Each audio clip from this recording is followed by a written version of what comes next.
Most of us are having a hard time being happy right now, and it can feel like that's largely out of our control.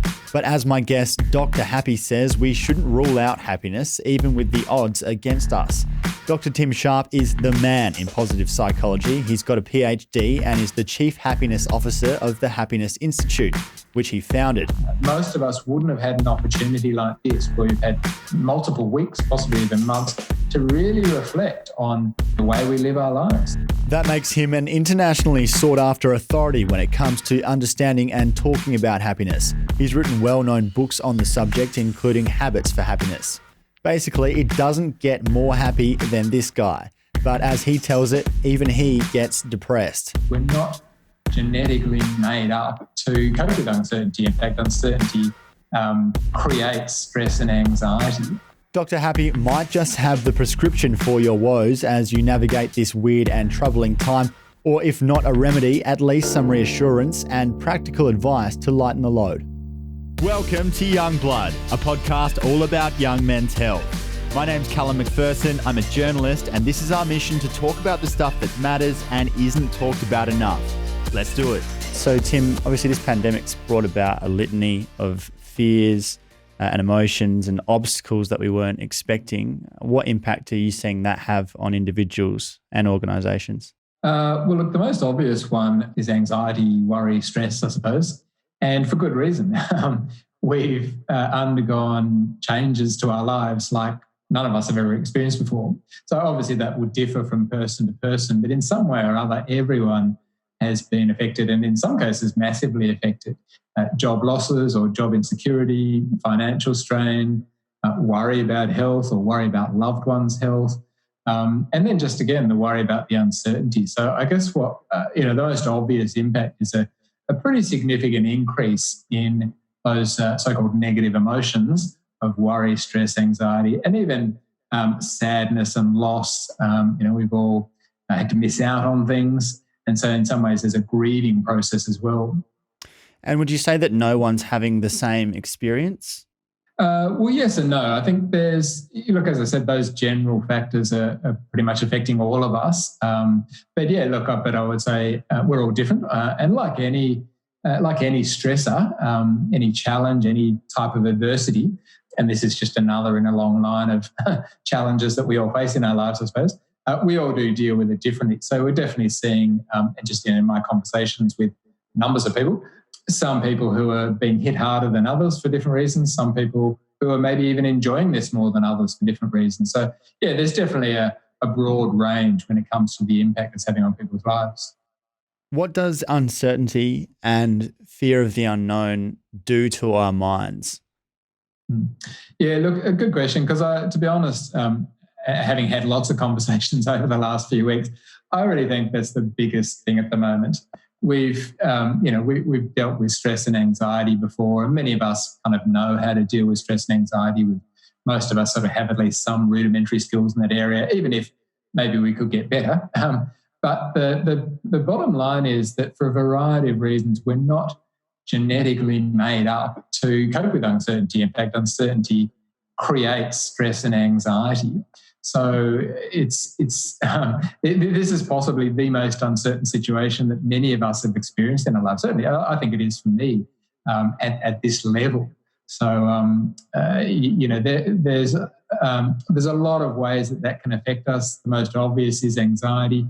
When we get anxious, that has all sorts of effects on our physical well-being. I mean, it creates that flight response, which can cause a lot of tiredness and exhaustion. Some people are not sure why they're feeling tired all the time, and that's just because our adrenaline's going non-stop almost more than ever. But also, again, psychologically, that whole range of emotions that can affect us, and then that can roll on to our relationships and other parts of our lives as well. But I guess the good news is there are things we can do about it, and what I've been trying to encourage people is to think about this as a great opportunity in a sense. If we look for the silver lining to the cloud, this is a great opportunity to try to get better at coping with uncertainty, to try to get better at dealing with anxiety, because whether we realise it or not, life is always uncertain.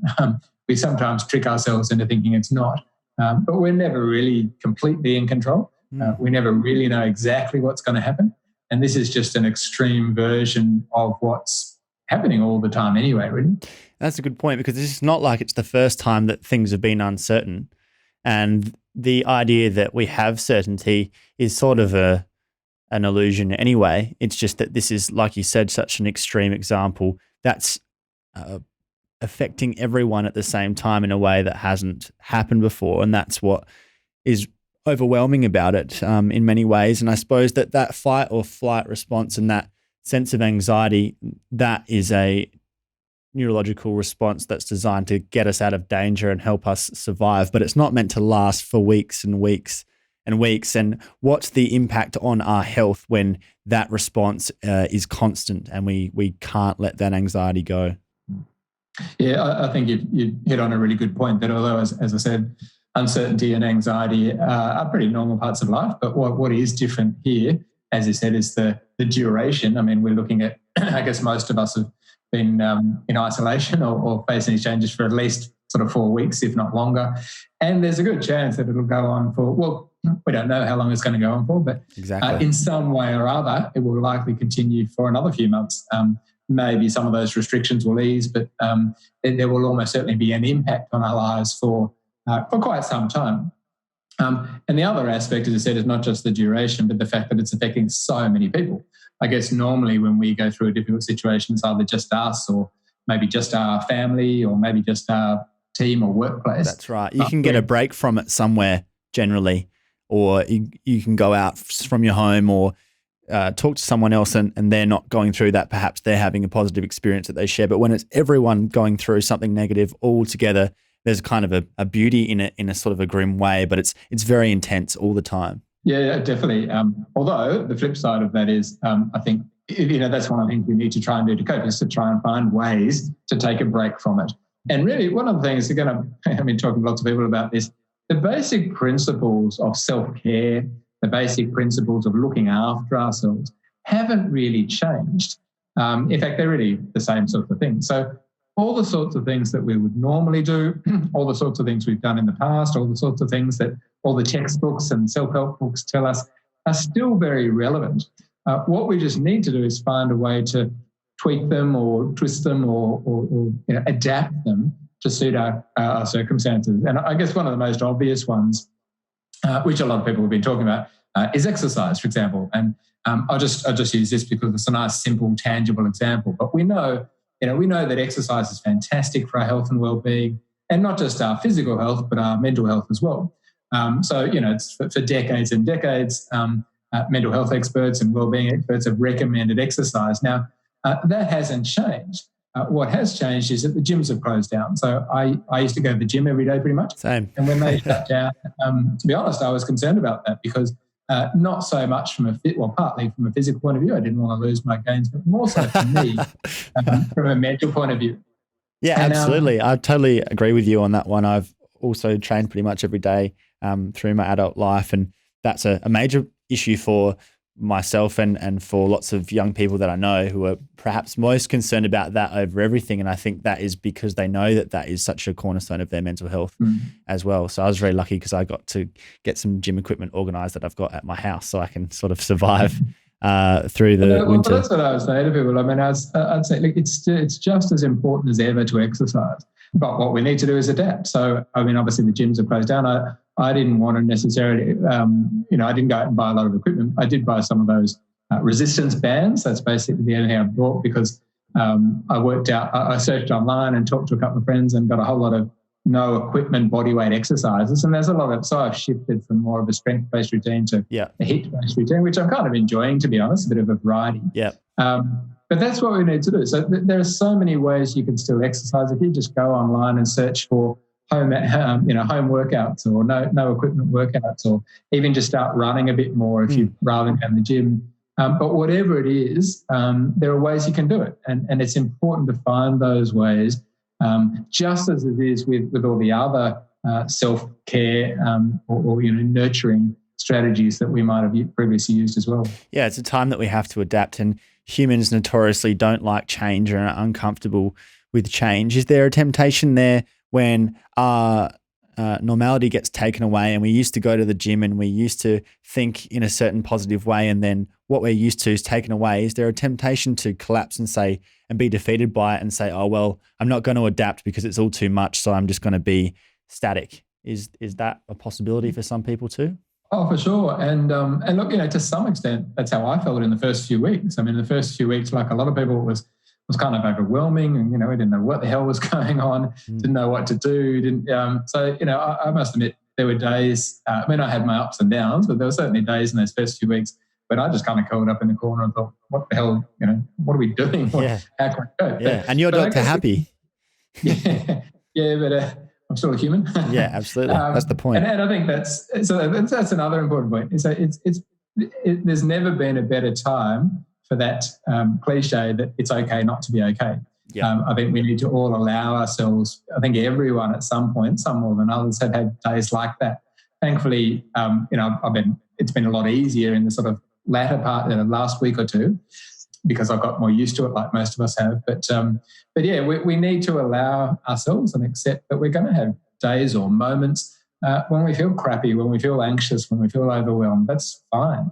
But at the same time, as you said, we've kind of got a choice. We might not have chosen to be in this situation. We didn't choose for coronavirus to come and smack us over the back of the head. But what we can choose is how we respond to it. And as you said, we can curl up in a corner in a sense and just kind of give up, or we can start to ask ourselves, well, what can I do about this? What can I control?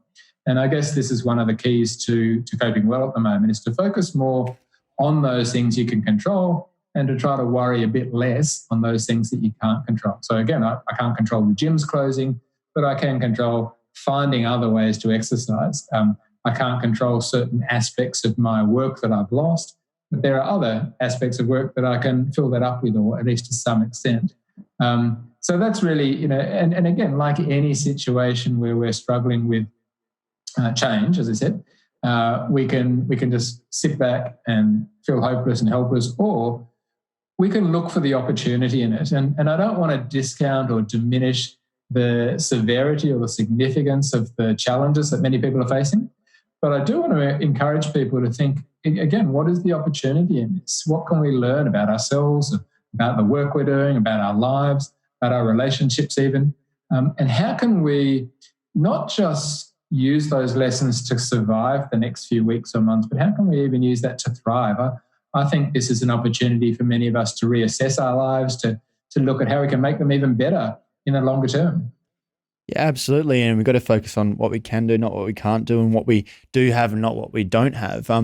One tweet that's been circulating sort of on this topic that's been a bit controversial says something along the lines of, if you don't come out of this with either a new skill, getting your side hustle started, or more knowledge, then you didn't lack the time, you lack the discipline. And that's caught quite a bit of backfire from people saying, well, you shouldn't be heaping this sort of pseudo motivation on people during a crisis or a pandemic where, some people, especially with pre-existing mental health conditions, or just any given person, are struggling just to get through the day and are faced with all these feelings and emotions. They don't need it to turn into some sort of contest of who can get the most out of this time. What do you think of that?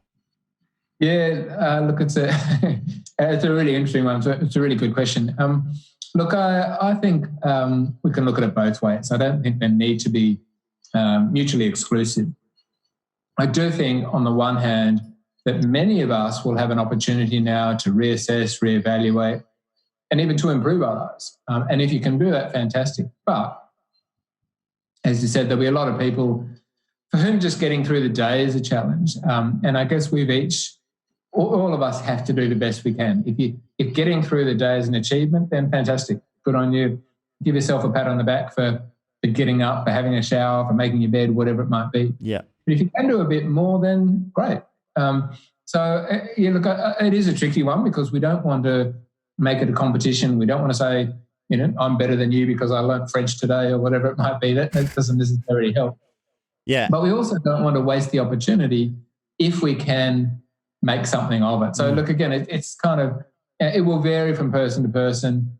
if doing the best you can is getting up and just making something great today, then that's all you can do. But again, if you can do a bit more, you can do a bit better. If you can learn something, then fantastic. Yeah, it feels like we need to toe the line between soothing ourselves and sort of letting everything go and falling into meaninglessness, because that can be sort of a dangerous knife's edge to walk on.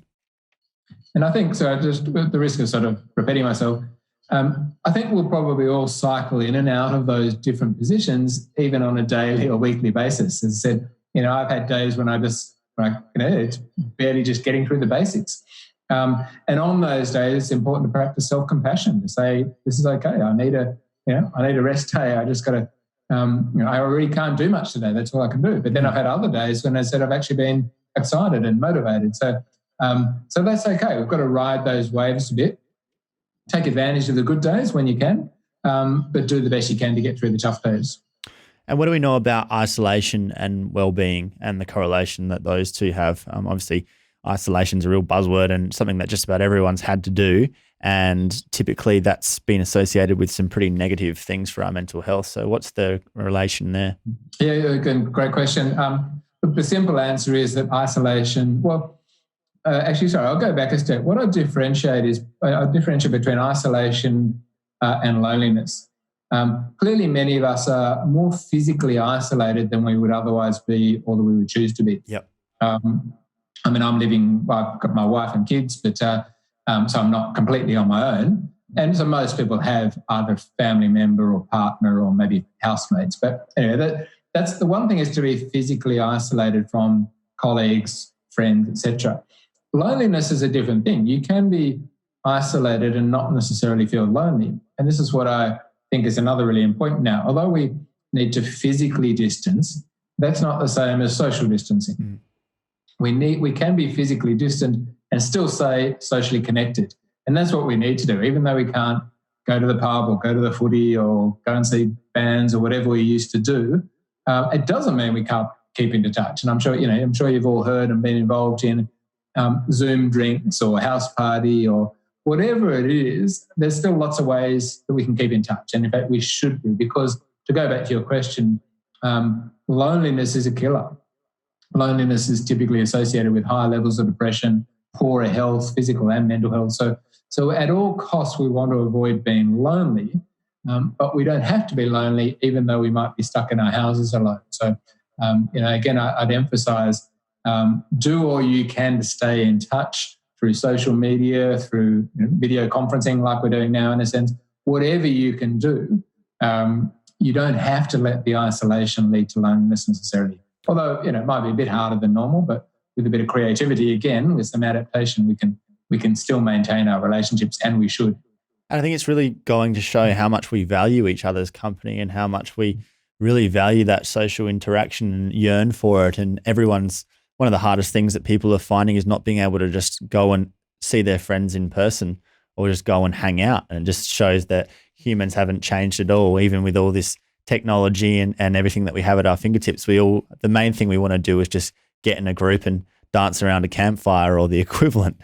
I agree. And I suppose this goes to the point I made earlier about how, I think a lot of people are reassessing, reevaluating, and really thinking about what their values and priorities are. And you're 100% right. I mean, almost everyone I've spoken to has mentioned how much they miss their relationships. And yet, if you go back 3 months or 6 months, were you really prioritizing some of those relationships? Were you making time for your friends, for your mates, for your family? If we're missing these things so much now, what I'd encourage people to do is to make sure that when we go back to normal, that you do prioritize them. That the core values, the core priorities, the cornerstones of a healthy and happy life are good quality relationships, physical health and well-being, meaningful work. And again, I'd encourage people to think about if they didn't have them in their lives previously, or if they didn't have as much of them as they'd like, how can they adapt their future life? How can they create a better life in the future that does focus more, that does prioritize those things more than they had in the past? Yeah, and that's going to be the best outcome from all this for sure. I was speaking to someone on the podcast recently who's actually just got out of quarantine. They had coronavirus and were in a hotel room locked away by themselves for 3 weeks in total in the end. and obviously had that social interaction on the phone. But he said that just not having any face-to-face for that long really, and he describes himself as an introvert who is a writer as well and doesn't mind his own company, but that basically he went nuts pretty soon from just not seeing anyone. And he was desperate to just be able to talk to someone face to face. And now that he's all better and he can go out in public and order a coffee, he's just ecstatic just to have a basic conversation, which I'm sure in an extreme example, like someone who actually gets the coronavirus afterwards, you're not going to forget that for a while. You won't forget knowing how important it is to you to be able to have those interactions and have people in your life, which is a positive out of a terrible negative. Oh, look, again, it's amazing how, again, I think a lot of us are realizing that, that happiness often comes from those little things. And I had a sort of similar example. I haven't been locked down like he was in a hotel room, but I've pretty much been sort of locked away with my wife in a sense, which isn't a bad thing. But we've been, we really haven't physically seen many people for the last month. I've been visiting I've got an old mum. But she's basically the only person I've been visiting. But we went for a walk the other week, which we've been trying to do, and obviously you're still allowed to do that. And we were in a park near where I live, and we literally walked past a friend called out and ended up having a chat to him and his partner, for 15 or 20 minutes. And it was remarkable. It's just something so simple, which we would have taken for granted only a month ago, just literally just bumping into and chatting to a friend in real life. We walked away and it just felt fantastic. It was just such a nice thing that hopefully I won't take it for granted as much in the future. No, and inevitably I think we will after time, but hopefully there will be some afterglow from this, and I'll think that there would have to be. What about adjusting meaning at this time? We know meaning is a central aspect of human development. And how does a crisis like this change our sense of meaning, or where we derive it? If where we used to derive it is no longer available to us, what do we do? Where do we find it? Well, I think you said if where we used to find it is no longer available, so a lot of those things will come back. Most of us, whether it's 3 months or 6 months or 12 months, I don't know, but let's just say even in the worst case scenario in 12 months' time or so, most of the ways we lived our lives will probably be back again. There might be some things that don't ever return to the way they were, but I suspect in the longer term, 12, 18 months, cafes are going to open, restaurants are going to open, work's going to go back, sport's going to go back, all those sorts of things. So for those people that choose to, there doesn't necessarily need to be any change longer term. However, I think this is an opportunity to think about where you might want change. So when it comes to meaning of life and purpose in life, I think this is a great opportunity. There's not many, most of us wouldn't have had an opportunity like this where we've had multiple weeks, possibly even months, to really reflect on the way we live our lives, the way we relate to other people, the way what we value or don't value, the sort of work we do. So, if you think about all of those things and you think about your life over the last few years and think, well, geez, that was all bloody great, I really want that back again, then fantastic, just return to normal when you can. But if, at least some people will think, that job I've been in for the last few years, I just didn't really get a lot of satisfaction from it. And maybe even some of those relationships I've been in, maybe I'm not really missing those people. Or now's the opportunity to say, what would I like to create? Because meaning this is an important point, I think. Meaning is something we create. It's not there that we find. There's a bit of a misnomer, I think, that the search for meaning is something that you go on a journey and there it is at the end of the long path. Well, I don't believe that. I think it's something we actively create, and something we actively create each and every day. So it's up to each and every one of us, I think, to use this opportunity if we can. Again, without going back to that point, without putting too much pressure on you or making it a competition or anything, but to think about, what would your ideal life be like in 12, 18 months, 24 months? And what can you start to do now? How can you start to maybe make some small changes or implement a few strategies that will help get you a bit closer to that once the world starts to kind of open up again?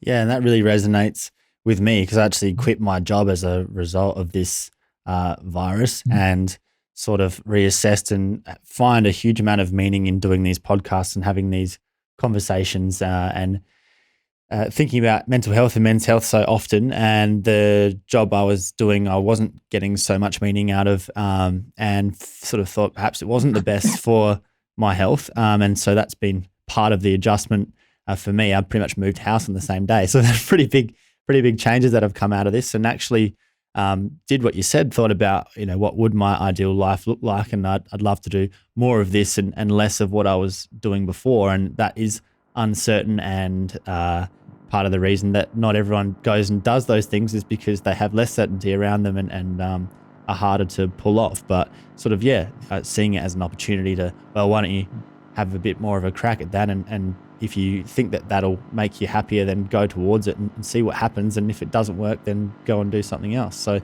that's certainly what I've taken out of it as well.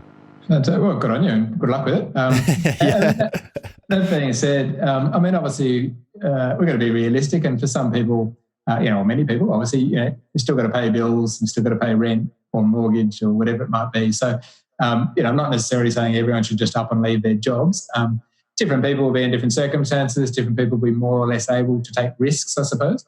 But I think if, most of the people we're talking to are younger, most of your audience, so when you're younger, I suppose there's a greater opportunity to maybe do some of those things, make some of those changes before some of those more significant responsibilities hit. So, but again, we all have different risk tolerance. So, everyone's got to take that into account. You don't necessarily have to leave your job. Nah. You don't necessarily have to take those massive risks. There are other ways that we can change our lives in smaller ways. And I think sometimes we underestimate the difference that small changes can make.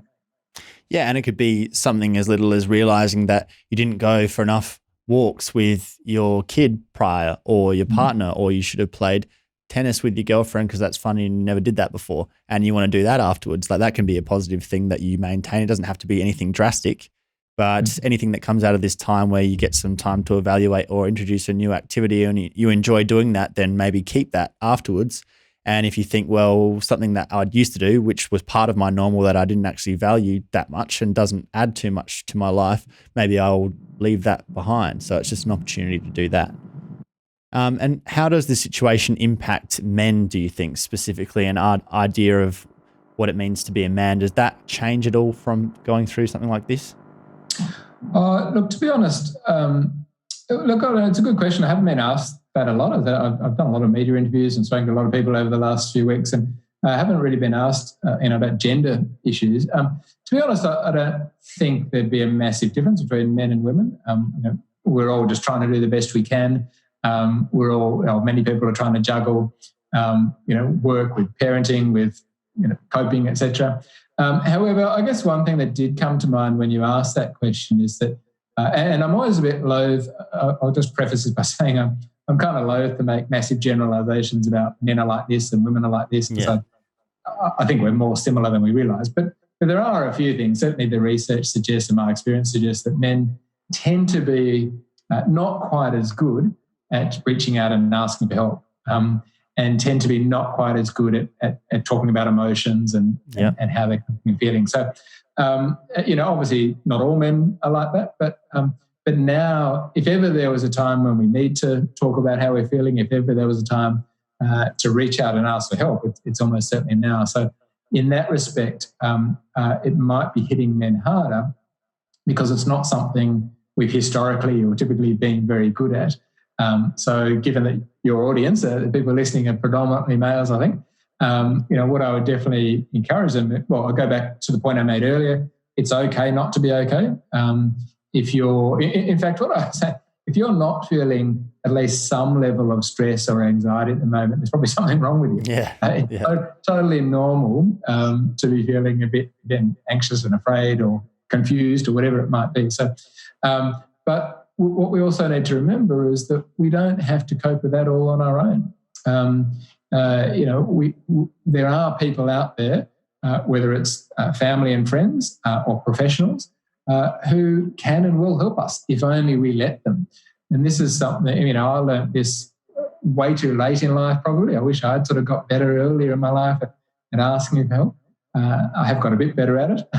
But I would encourage all the men out there, and women too, I suppose, but I would certainly encourage all the men to, if you're struggling, which is okay, remember that, again, you're not alone. There are people who are ready and willing to offer that help if only you'll let them in.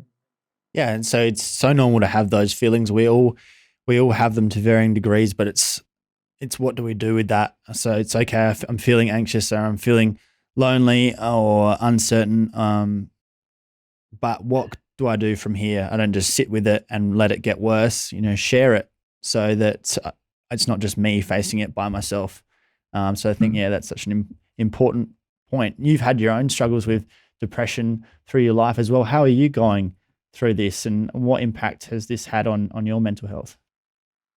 Yeah, I have. So, for those who don't know, I've openly talked about I've had depression almost pretty much all my adult life, and quite severe at times. To be honest, when Corona first hit, I was struggling with another completely unrelated issue. So I was actually going through a pretty hard time anyway. So it was a very difficult time for me when Corona hit. It was kind of like just it was pretty bad actually. So it was like another I was already down. I was getting smashed again. Yeah. So to be honest, the first few days, week or two, I can't remember exactly how long, was pretty hard. But then for a variety of reasons, the other stressor was alleviated to some extent. Corona I got a bit better, or got used to sort of dealing with that. And so thankfully the last few weeks have been a lot better. I'm feeling a lot better. I'm more on top of things, and I've been more able to use my coping strategies and more able to reach out and ask for help than I had been in that early period. But as I said, because I was already struggling with another quite significant challenge at the time, it was pretty hard going for a while there. Yeah, and you'd be able to really sympathise with a lot of people who'd be the same. They would have had some circumstance that was already sort of rocking their world or making things very difficult, and then have this dumped on top, which is where that overwhelmingness can creep in for lots of people. So that's good to hear that you're doing better. Thanks. And yeah, so certainly for those people like me who are either prone to or predisposed to depression, or other people who are predisposed, say, to anxiety, obviously something like this can exaggerate or as I said, if you were already under some other stressor, then this could have really just exaggerated that. So again, I think it's really important to accept that and acknowledge that and allow yourself to suffer almost for a while. But then as soon as you're able, and as soon as I was able to start to use whatever coping strategies you have, whatever's worked for you in the past, and or to start to reach out and ask for help. And for those that need it. So my psychologist, who I see regularly, we shifted online a month or so ago. So we've been having our sessions via Zoom, which was actually okay for me because I knew her very well. I've been seeing her for a long time. It wasn't a big issue. It was quite easy. But thankfully, most psychologists and mental health professionals have started to do something similar. And Medicare rebate has been extended for telehealth sessions, which is great. But there's also a lot of, again, for those that need it, there's some fantastic free resources out there. Some great websites, including, so Beyond Blue and Are You OK Day and Sane Australia, reachout.com.au for younger people. There's some really good stuff available. Even if you're not quite ready to talk to someone, just to go and read stuff or join some online forums. Again, even then, you don't have to do it on your own. Yeah, there's no shortage of options. It's just about being open to going and looking for them. What are some of those coping strategies that you use personally, other than speaking to your psychologist? What got you out of sort of that spiral that you were in? Well, again, so exercise for me, as much as I like and enjoy the physical benefits, is just as much a psychological strategy. I find that it's fantastic for my mental health. I really do. So I was quite disciplined to continue that, which helped. And how do the bands go with keeping the gains? Are they effective? Well, I've only been using them for the last week or two. It was mainly Well, it was interesting. So I've actually, I don't want to bore some of those people out there who aren't into exercising, but I've been really enjoying it. I've had this great personal trainer that I go to the gym and at the risk of oversimplifying, just lifting heavy weights, basically. I've been doing that for quite a few years. Yeah.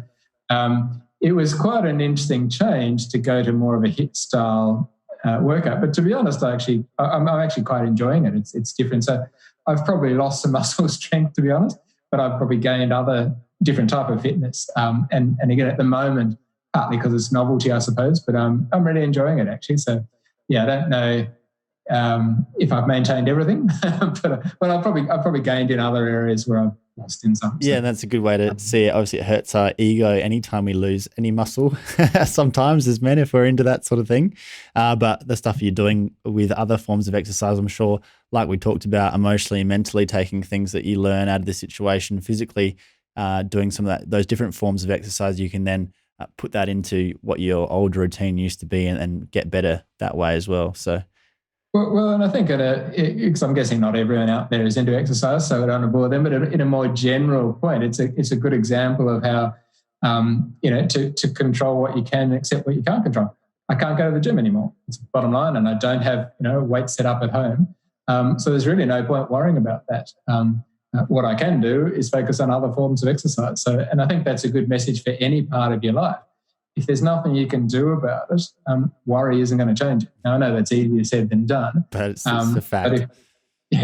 But if you can, but there's almost always something else you can do about it, some other way you can address whatever the situation is. So, but in addition to exercise, to go back to your question, I also I meditate on a regular basis, and I found that extremely helpful for a long time, actually. So I definitely encourage people. Well, if you are or have done it or do it, then great, keep it up. It's a very, very good strategy for anxiety and worry. It's a really helpful strategy for mental well-being anyway. Yeah, absolutely agree.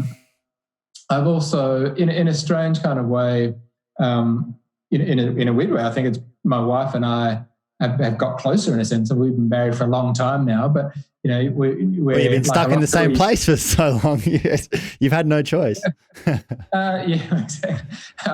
But we've been married for a long, long time, so we have a pretty good marriage, I'd like to think. But like most people, we get caught up in the busyness of life. And I've got a busy career, I suppose, and she's busy with her own things and kids and stuff. But in some ways, the slowing down of life, I've actually enjoyed that generally, to be honest. So, a little bit less of that rush, busy. But also the sort of slowing down of our lives. And in a very practical sense, what that means is we've probably had more conversations, more meaningful, about not just about how I'm feeling, but about how she's feeling, about how the kids. And so in some ways, I've utilised that coping strategy more for those very reasons. So, talking to other people. And in another kind of way, I think I probably speak to family and friends a bit more than I normally would in some ways. Yep. I've got two older parents in a sense, and although I used to speak to them and visit them fairly often, we speak now almost every day, even if it's just for a few minutes. And even with a couple of friends now, again, because of the busyness of life, we often wouldn't have seen each other for maybe only every month or a couple of months or something, catching up. But now we're probably messaging or speaking on a even more regular basis. So again, I think there's a lot of there are some silver linings to what can seem a pretty cloudy situation at times. And if happiness isn't the goal, what should people aim for at the moment? Well, I think happiness can still be the goal, but to go back to that point that we made earlier, really good point. You've really got to start wherever you are. So if you're really struggling, if you're barely getting out of bed, etc., then maybe happiness is beyond you. But just maybe just getting through the day, maybe just coping or resilience, whatever you want to call it. If that's the best you can do, then great. Just do what you can with whatever you've got from wherever you are. But I do think I don't think we should lose sight of the benefits or the power of happiness and joy, because that's still important. And we can still enjoy pleasure at the moment. We can still play games. We can still connect with friends and have Zoom parties, whatever it might be. So I would, it's obviously different, not exactly the same by any means. But I would encourage people to very much to still think about how they can enjoy life under these strange circumstances, how they can still find pleasure and joy and happiness, because happiness, when it's done properly, it really is like a superpower. It energizes us, it motivates us. We're more likely to connect with others if we're feeling positive emotions. So although it might seem strange, and although there's going to be days when it's really tough, I wouldn't rule out happiness, and I would definitely encourage people to find it wherever they can, in whatever ways they can. I love that saying, you wouldn't rule out happiness. That's a great quote. And I totally agree with that as well. Well, I was actually doing a session with a group just the other week, actually, and it was a lot of similar stuff to what we've spoken about, coping with the anxiety, etc. And then a little bit about how we might still find happiness. And one of the young woman there asked me, said, I hope this is okay. I kind of feel a bit guilty, but I'm actually feeling happy. Is that okay? Yep. And I think, and it's turned out that there are quite a lot of people feeling like that. I think that for a variety of reasons and depending on their circumstances. And again, I don't want to downplay the problems a lot of people are facing, but there are some people for whom this is actually okay, and for whom this is the slowing down and stuff is actually quite pleasant. So I would say of course it's okay to be happy. Don't feel guilty about it. Use that not just to help yourself, but to help other people. So if you are feeling good, if you are feeling strong, if you've got that extra energy, then use it for good. And if you can, not just take care of yourself, but use that to help your loved ones, your family, your friends, even better. And in terms of the world as a whole and how we treat each other and the way that we value what's important and don't forget that, do you think that coronavirus and this crisis is enough of a shock to shake us out of what we were in, and if it's enough to make us reevaluate as a global community the importance of those things that make us human, and in a way that we'll remember it long after this and live better lives, or try to bring more of a focus to those little things in life and those qualities after this is over? Or will we just go straight back to our old ways? What do you think? Great question. Something I've pondered a lot over the last few weeks. I think that's the $64 million question sort of thing, as they say. I think there's a risk. So when I think back, I'm obviously a bit older than most of your audience, but even I've never seen anything like this. But the closest thing that I can sort of imagine or compare it to in a way was the global financial crisis, which was very different in lots of ways, but in terms of a world shock, it certainly had some similarities. And I remember thinking, I don't know, it was 12 years ago, whatever it was. But I remember thinking at the time, that maybe this will lead to some fundamental changes, some structural changes, not just in the economy, but and to be honest, I don't think it did. No. To be honest, I think within week, or not so much weeks, probably but months, and certainly a year or two, I think most people pretty much went back to the sorts of lives they were living, give or take. So my sort of pessimistic side and realistic side, in a sense, suggests that within a year or two, the majority of people will probably just go back to living their normal lives for some very good reasons, obvious reasons. However, my optimistic side, my hopeful side, is crossing every finger that it has, and hoping that people will really learn some significant lessons and make some significant changes. I'm really hoping that we will. I hope that we will, at least to some extent, come out of this with a greater realization of the benefits of community, of collectiveness, of kindness, of compassion, of love, etc.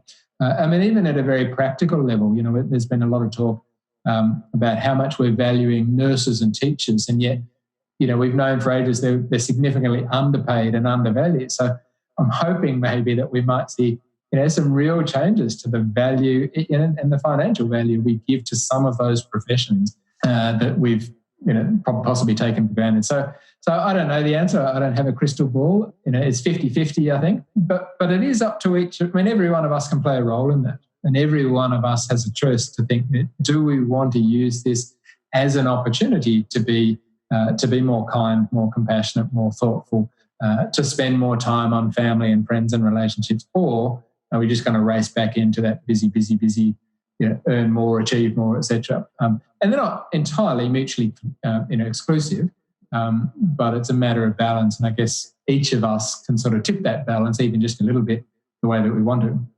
That's a great point to end on, Tim. Thank you so much for giving us your time and fitting us into your busy Zoom schedule. We really, really appreciate it, and some really interesting points there and some really interesting stuff that I think will be very helpful for people to listen to, and was helpful for me, and hopefully you enjoyed it as well. And it's good to see you doing better after these last few weeks, and I hope you're going to thrive through the rest of this crisis. Yeah. Oh, thanks so much for having me, and keep up the great work. If you got something out of this episode, please leave a comment and subscribe wherever you get your podcasts.